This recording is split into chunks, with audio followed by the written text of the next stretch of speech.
Meet Kim Gun, a hitman regarded as the best in the world, and there's nothing more important to this killer than his dog, Mongu. One day after completing a job, Kim realized that he had run out of Mongu's favorite snack, so he made his way to the nearest convenience store to pick some up for his adorable companion. But while shopping, he was struck down by another killer who was laying in wait. Kim was fine with his death until he remembered that his adorable companion will now be left alone in this cruel world. As he struggled to come to terms with this thought, he opened his eyes to see Mongu looking down at him. Shocked, he closed his eyes, and when he opened them again, Mongu was still in his line of sight, but a weird-looking man had also entered his line of sight. This shocked him further, and in his haste to sit up quickly, he accidentally headbutted the man. Kim was left in a daze, as a moment ago he was shot in the head.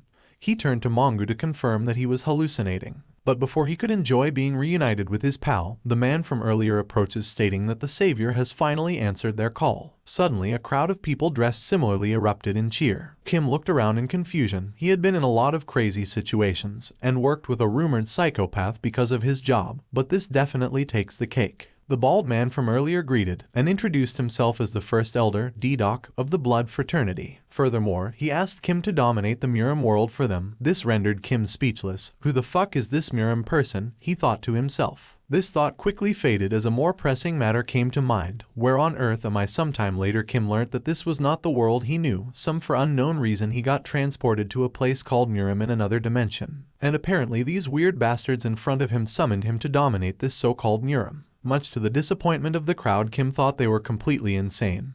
He desperately referred to his phone, however he had no signal. Frustrated and annoyed, Kim ordered the weird bastard to send him back before he starts cursing up a storm. He explained that since he was alive he had to catch the guy who shot him, so they must send him back quickly. In a questioning to D-Doc asked if Kim wasn't their savior. Kim refused. He insulted D-Doc, calling him a bald-headed, senile old man. Suddenly, their conversation was interrupted by a loud voice that erupted in laughter. The voice continued on, acknowledging that this is the kind of spirit one needs to be their savior. The voice, now originating from behind Kim, came to D's defense. He wasn't bad, it's just that his hair stopped growing at an early age. The crowd was in shock with this revelation, and D became as red as a tomato because of the embarrassment. Kim faced the man that was speaking, and the man issued a warning, stating that even Kim is hailed as their savior. If he continues to be disrespectful, then there is a high chance that he might die. This person was Sahakyong, the leader of the Blood Fraternity. Kim chuckled at the old man's obvious threat, and he reminded him that he had brought her without his permission. He stepped up to Sahakyong and issued his own warning. If they had another slip of tongue, there's a good chance he will get rid of him. D quickly got in between the two and begged Kim not to speak to the head that way, but Sahakyong stopped him, allowing Kim to continue with his disrespectful tone. To settle their difference, Sahakyong proposed a deal. If Kim defeats him, he would gladly hand over the position of head to him. D interjected, trying to get Sahakyong to take back what he just said, and before Sahakyong could utter another word, Kim asked to be sent to his original world instead. When he won, this was the last straw for Sahakyong, and he started emitting a murderous aura. The tremendous pressure that Sahakyong was emitting caused Kim to freeze for a moment, as even when he was a killer he had never felt such pressure. He calmed himself with the thought that an old man shouldn't be striking fear into the heart of someone regarded as the top hitman. Sahakyong asked Kim if he was ready, and he replied saying he doesn't need to be ready to face an old man nearing the end of his life. Sahakyong was excited to see how long Kim would keep up his arrogant act, and Kim asked if the old man was just going to fight him with his words. Since Kim was being so disrespectful, Sahakyong threw honorifics out the window, and he decided to attack first. In an instant he disappeared and appeared in front of Kim.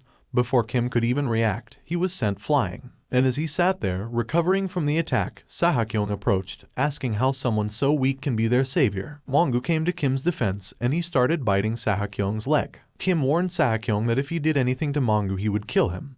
But this only annoyed Sahakyong further, and he sent Mongu flying as well. Afterwards he turned to D and asked him to throw Kim into the underground prison and to feed his beast to the wolves. Suddenly Kim shouted that Mongu isn't a beast, but his family. Kim asked Sahakyong if he thought he was the strongest, and before Sahakyong could respond he told him that he wasn't strong at all. As he stood, Kim went on a rant, asking if Sahakyong thinks the strongest person is the one with a lot of money, the one with strength, or the one with a knife. He explained that the strongest is none of those. He pulled out a gun, expressing that the strongest is the one with a gun. He shot Sahakyong in the head, killing him instantly. This left D and the others in shock, and in a rage D ordered the crowd to attack Kim. They all charged, and Kim took out another handgun and opened fire. As he gunned down the crowd of the Blood Fraternity members, Kim reminded them that this is their fault for messing with his companion. What followed was the gruesome killing of the Blood Fraternity members. And as the Blood Fraternity members cried out for help, Dee started sweating nervously. In the past, after getting revenge on a group of thugs, an 18-year-old Kim Gun was approached by a man in a white suit, who asked him the same questions he just asked Sahakyo. Kim thought this person was being ridiculous. He asked if he looked like some idiot. He added that he can show this person who the strongest is. Suddenly a loud bang was heard, and when Kim looked down at his leg, he saw the gunshot wound. He dropped to his knees questioning why this person did this to him. The man expressed that he came here to make a suggestion. Kim angrily asked if this person couldn't have made the suggestion without shooting him. The man chuckled. He stated that Kim is being dramatic over being shot lightly.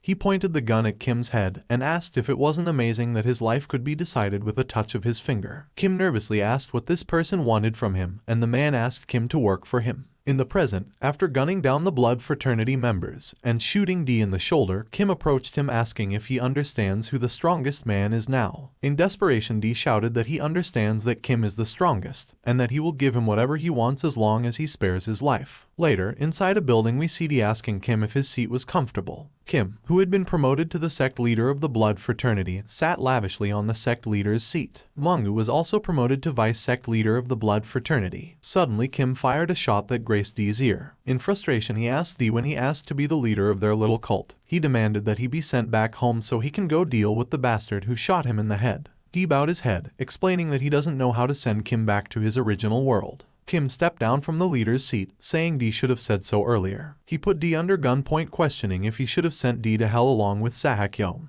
Dee asked him to wait. He bowed his head on the ground and begged Kim to give him a few days to figure something out. He sweated nervously as he begged to be given a little more time. Out of annoyance, Kim ordered him to get out, and as Dee ran out of the leader's room, Kim thought to himself, questioning if he should just kill Dee. He sat back down in the chair and let out a sigh. He was in big trouble and he didn't even know what type of situation he was in. On top of that, his cell phone was dead. As he sat clutching his cell phone in his hand, he questioned if there's really nothing that could be done. Suddenly, the phone started buzzing. This surprised him. He quickly checked the phone and noticed the notification he just received. The prompt stated that Kim has been given a chance to take over Murim in a short period using some special features. Kim quickly recognized that he got a similar notification as he was heading to the convenience store before he died. And the more he read through, the angrier he got. The prompt continued on, explaining that Kim has been transported to Murim, and in order to return back to Earth he has to complete a mission. And as Kim might have guessed, the mission is the Murim conquest. If he doesn't complete this mission within 1 year, he will suffer the consequence of losing something precious, and the precious thing is the adorable Mongu. The notification mocked Kim, saying the sweet little Mongu shouldn't die, so Kim should get to work. After reading through the notification, Kim shouted in frustration. Then he set out to find Dee. Inside one of the rooms, he found Dee getting ready to leave by hastily putting some clothes and necessities in a bag. "Are you going somewhere?" Kim asked. Kim's voice horrified Dee. Immediately he started pleading and begging for his life to be spared. Kim tried to get a word off, but he was interrupted by Dee's constant pleading. Out of frustration, Kim lifted his fist in the air. "Will you shut up and listen to me, you bald bastard?" Dee begged for forgiveness once more. "I'm sorry, I was just so afraid that you were going to kill me." After clearing this up, Kim informed Dee that he wanted to try to rule the Murim world. Dee was overjoyed. "I will get the crew ready right away." But before he could leave, Kim expressed that he had one condition. Later that day, Dee stood in front of the other members and proclaimed that from now on they will no longer be called the Holy Blood Sect. They will be called the Mongu Sect. The other members erupted, cheering the name Mongu. However, there were still some members who pondered if they should just run away from the sect since their sect's name had been changed to the name of a beast. But they were quickly persuaded by Mongu's cuteness. Word of the demonic sect changing its name and sect leader quickly spread, and it reached the ears of Gu Jai Guang, the Kunlun sect leader. Gu asked the sect member that was reporting to him if there is any information about the Mongu sect's new leader. "There is not," the person reported, "but I did hear a rumor that he uses a strange magic technique." This piqued Gu's interest. The Kunlun sect member elaborated, stating that the rumor going around is that every time the new Mongu sect leader moves, someone dies. Really, this new sect leader must have an incredible technique. The sect member showed Gu his middle finger. Those spreading the rumors gave it a name, the finger, and it said that all the new Mongu sect leader needs to do is move his finger to kill. Back at the Mongu sect, the former elders had gathered and Dyung Guang, the former 5th elder, refused to accept their change in leadership because they weren't consulted before the change. Ho, the former 2nd elder, reminded Dyung that it is their doctrine to have the strongest person in the cult ascend to the position of leader. However, Dyung still couldn't accept this. While the 2 elders bickered, another elder suddenly struck the table, drawing the attention of Dyung and Do. Do you guys know how much I sacrificed for the Holy Blood sect? There were times when I wanted to sleep, but didn't, when I wanted to eat but didn't. I endured all this, yet they made such an important decision without consulting us. The former 4th elder, questioned angrily. Du reminded the 2 that if they had any complaints then they could prove themselves with their own strength. However, he reminded them that Kim killed the previous sect leader, so if they rush at him with this kind of attitude then they shouldn't be surprised if they kick the bucket next. A short while later, Kim and Dee entered the room, and Dee introduced Kim to the others as the new sect leader. The 3 elders stood and greeted Kim for the first time. Noticed Mongu. As he approached the dog, he asked Kim where he got such a cute beast from. Hearing his companion being referred to as a beast angered Kim.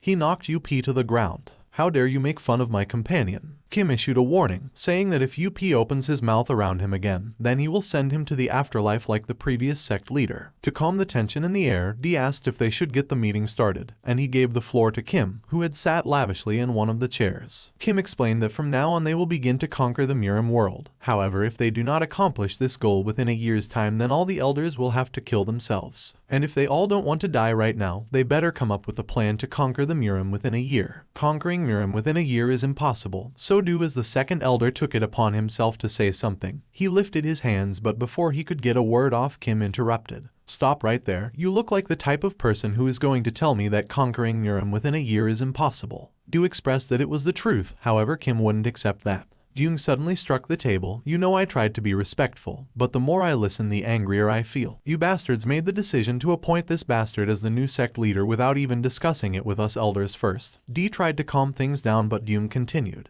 He turned to Kim. Even if you defeated the sect leader, I can't accept this. If you want me to recognize you, then fight me for the position of leader. Kim asked him if he was confident that he could handle something like this. This, however, was a bluff. From just a glance, he could tell that Dyung had the same ability as the previous leader. On top of that, he didn't have a lot of bullets left. As Kim checked his pistol magazine underneath the table, Dyung took it as Kim was scared. This filled him with confidence and he approached Kim. Are you scared, you weak bastard? He mocked him. Everyone in the room, including Mongu, was shocked. Dyung continued, why aren't you answering even though I am blatantly mocking you? I can tell that you're frustrated, so why don't you say something, or is our new sect leader scared? Infuriated, Kim pulled out his gun, but before he could pull the trigger he received a notification on his phone. The notification piqued Kim's interest, and as he stood from the table he told Dyung, who was still mouthing off, that he would play his little game. But first they should lay down some conditions. As Kim angrily continued on, Dyung became lost in thought. What the fuck did I get myself into?